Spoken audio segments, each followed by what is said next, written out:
أقول لها يعني ماذا تشعر وأنا أقرأ؟ قالت أنا يعني أرى وجهك فقط يعبر، ولكن أنا لا أسمع شيء. وهي تتمنى أن تسمع كلام الله سبحانه وتعالى فقط. هل تستطيع أن تقرأي شيء من القرآن؟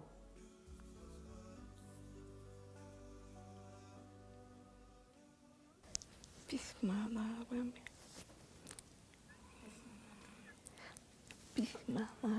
الرحيم. كل بلاء وحد أنا سامن لم يلم ولم كل بلاء دوري.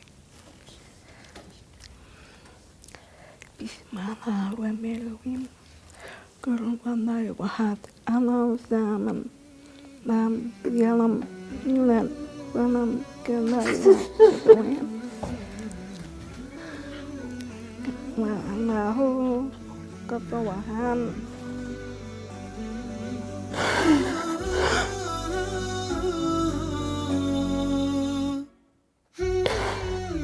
آمين.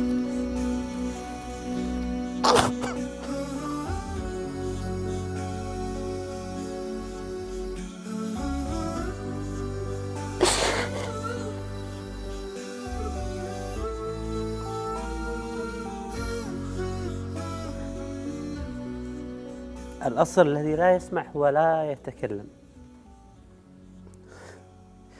لأنه لا يسمع الحروف ولا يسمع الكلام ولا يستطيع أن يسمع أي شيء من حوله. ورغم هذا اجتهدت حتى تأخذ الحروف والكلام ممن أمامها، حتى لو قرأت سورة واحدة من القرآن. أنا ما أستطيع أكمل هذه الحلقة أصلا من أول ما واجهت هذه الإنسانة. تشعر بالخجل، كلنا نشعر بالخجل. النبي عليه الصلاة والسلام يقول بلغوا عني ولو آية.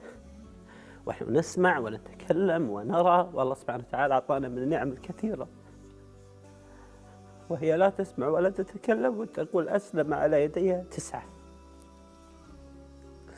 هو الآن تحاول أن تقرأ تقول لا أستطيع، ولكن تقرأ تقول أعوذ بالله من الشيطان الرجيم بسم الله الرحمن الرحيم، ونحن المصاحف أمامنا ونهمل القرآن ونهمل هداية القرآن وحياتنا مع القرآن.